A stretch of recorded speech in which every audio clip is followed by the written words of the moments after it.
Hello les hair lovers, j'espère que vous allez bien.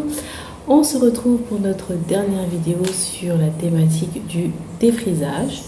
C'est vrai que j'ai mis un petit temps à faire celle-là, mais bon, je pense que de toute façon les 5 premières, c'était vraiment un condensé de tout ce que vous devez savoir. Et ça, c'est plus une conclusion avec mon expérience personnelle. Donc ça pouvait attendre. Donc, dans cette vidéo, je vais vous raconter mon approche au défrisage, ce que j'en pense réellement et surtout répondre à certaines questions qu'on m'a déjà posées aussi. Donc j'espère qu'elles trouveront écho en vous et qu'elles vous permettront peut-être d'apprécier entre guillemets ce produit autrement. J'ai été défrisée depuis l'âge de 12 ans. Après ça, j'ai fait plusieurs autres expériences chimiques avec mes cheveux. Je vais parler de celles qui sont liées au défrisage. J'ai fait une décoloration suivie d'un défrisage. Donc maintenant, je pense que je vous l'ai déjà assez dit. Mais ces deux processus-là ne vont pas ensemble du tout. Parce que vos cheveux vont tomber, mais littéralement...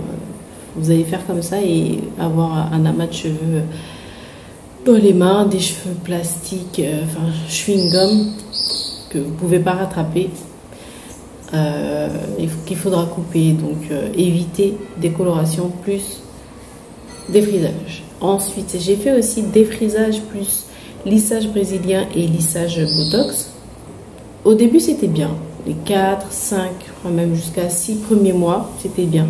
Et quand j'ai dû faire la retouche, mes cheveux ont commencé à se casser. J'avais des cheveux de Gollum, vous voyez, 4 cheveux sur la tête. J'ai dû couper, c'était pas très concluant. Donc pour moi, je pense sincèrement que quand on fait un défrisage, on ne peut pas faire une autre technique derrière.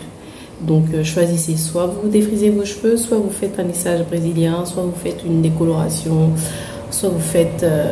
Encore, avec les couleurs, ça passe. Ça passe parce que la couleur, finalement, elle assèche les cheveux, mais il faudra derrière faire beaucoup de soins pour maintenir l'équilibre, hydratation et protéines. Mais sinon, ouais, la couleur, encore, ça passe. Mais les autres techniques, évitez. Ensuite, moi, ce que je pense du produit en lui-même, c'est que ça va peut-être choquer ce que je dis, hein, mais pour moi, c'est pas un produit nocif dès lors qu'on l'utilise comme il devrait être utilisé, à savoir qu'il y a un protocole de défrisage. En fait, comme je l'ai dit et redit, je pense, plusieurs fois sur cette chaîne, le défrisage n'est pas un produit qui est censé toucher le cuir chevelu. Donc quand vous le faites, il faut vraiment faire le maximum pour éviter de toucher le cuir chevelu. Donc éviter tout ce qui est défrisage pour cuir chevelu sensible, parce que déjà, comme je vous l'avais expliqué, si c'est doux pour le cuir chevelu, ce sera dur avec le cheveu. Donc finalement, vous avez plus endommagé vos cheveux qu'autre chose. Et encore une fois, le défrisage n'est pas censé aller sur le cuir chevelu, parce que c'est ça qui est responsable des cancers, des maladies, des brûlures, etc. Parce que voilà, c'est pas un produit qui est censé toucher la peau, tout simplement, même si vous mettez de la vaseline autour, etc. Sûrement, vous avez entendu cette histoire d'une dame qui a porté plainte contre L'Oréal parce que elle estime qu'ils sont responsables de son cancer de l'utérus. Alors, il faut savoir, enfin moi personnellement, je pense pas qu'elle va gagner son procès, parce que déjà elle explique qu'elle s'est défrisée à raison d'une fois par mois ou chaque mois et demi, je sais plus. Bon, je vous mets un extrait de la vidéo. Many chemicals being placed on your scalp every 2 weeks or every month for 10 years. That's what we're facing here. It is very heartbreaking to hear these accounts from these dozens and dozens of women that are calling us who have been diagnosed with uterine cancer at such young ages.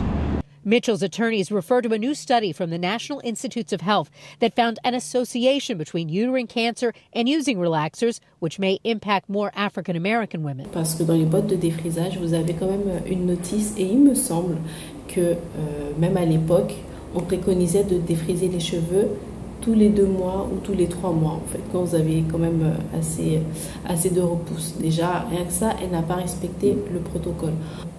Quand on l'entend parler, on voit clairement qu'elle a fait, comme tout le monde, poser le défrisage sur sa tête. Dès qu'elle voyait une repousse, elle en remettait, etc. Et puis, L'Oréal ne pourra pas être tenu en fait de la mauvaise utilisation de son produit. Donc c'est pour ça que je ne pense pas qu'elle va gagner son procès. Et ça me montre encore une fois, ça appuie encore une fois ce que je vous dis, que c'est un produit à manier avec précaution, qu'il faut connaître, enfin il faut vraiment bien lire le mode d'emploi avant de l'utiliser. Et moi, comme je vous le répète aussi assez souvent, je vous conseillerais d'aller vous faire défriser en salon, ou bien si vous voulez le faire chez vous, que ça soit un tiers qui vous l'applique et non pas vous-même, parce que vous allez avoir du mal en fait à appliquer que sur les cheveux, les repousses, et non pas sur le cuir chevelu. Voilà. Pour toi, tes cheveux, ils sont bien naturels. Est-ce que tu te revois les redéfriser? Bah oui. Oui, parce que moi, je suis quelqu'un qui aime beaucoup changer. Et comme je vous ai dit, le cheveu, moi, je l'approche comme une matière. Une matière qu'on peut jouer avec à l'infini, tant qu'on maîtrise sa connaissance, etc. Et donc, oui, d'ailleurs, j'envisage sérieusement de les défriser parce que je n'ai plus l'intention que j'avais au début, c'est-à-dire que voilà, là maintenant j'ai envie d'avoir un peu plus de temps pour les choses, pour faire les choses, parce que oui, le cheveu naturel est un cheveu qui demande du temps, même si on a les gestes, etc. Et ce n'est pas lui enlever quelque chose que de reconnaître ça, parce que souvent les personnes pensent que c'est des excuses qu'on prend parce qu'on ne sait pas gérer ses cheveux, etc. Et je pense être un contre-exemple quand même de tout ça. Non, il peut y avoir des personnes qui défrisent leurs cheveux juste parce que elles ont envie de changement et elles ont envie d'avoir du temps pour elles et ne plus penser qu'à ses cheveux. Parce que, enfin, par exemple, pour illustrer ce que je dis, ici, on va souvent à la mer, à la rivière, etc. Si je suis dans un jour de wash day, je vais réfléchir à 2 fois parce que je sais que je viens de faire mes cheveux, je viens de les mettre en forme, etc. J'ai pas envie de les mouiller, j'ai pas envie de devoir après repasser du produit, etc. C'est toute une logistique en fait qu'il faut avoir quand on a les cheveux naturels. Alors que cheveux défrisés, franchement, si on m'appelle dans la minute pour me proposer une sortie, ouais, je me fais un chignon et je pars. Et c'est fini, l'histoire est réglée. Donc oui, j'envisage de me défriser les cheveux. Et de toute façon, si vous êtes sur cette page-là, vous me verrez avec ma nouvelle tête incessamment sous peu.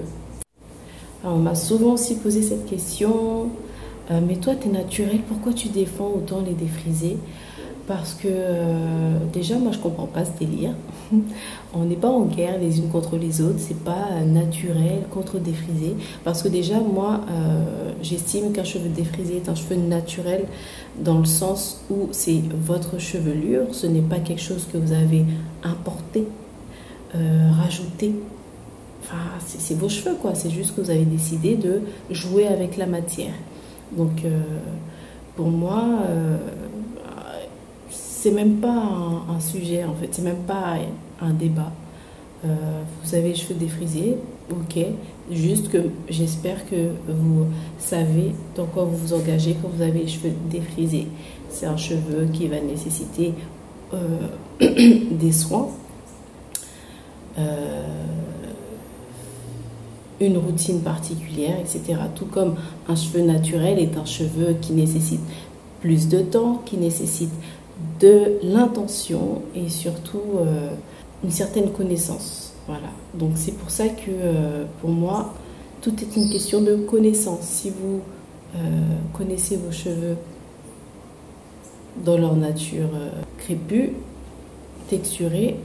Vous pouvez aussi les connaître dans leur nature défrisée, colorée, décolorée, etc. Voilà, c'est juste une question d'approche de la matière. Voilà. Et il n'y en a pas une qui est meilleure que l'autre. Voilà, c'est une matière que vous pouvez gérer comme bon vous semble à partir du moment où vous êtes au fait de ce qu'il est, ce qu'il représente. Tout simplement. Voilà mes hair lovers, j'espère avoir fait le tour. N'hésitez pas à me faire part de vos témoignages personnels parce que ça peut aider aussi celles qui regardent ces vidéos, enfin mes vidéos, cette vidéo.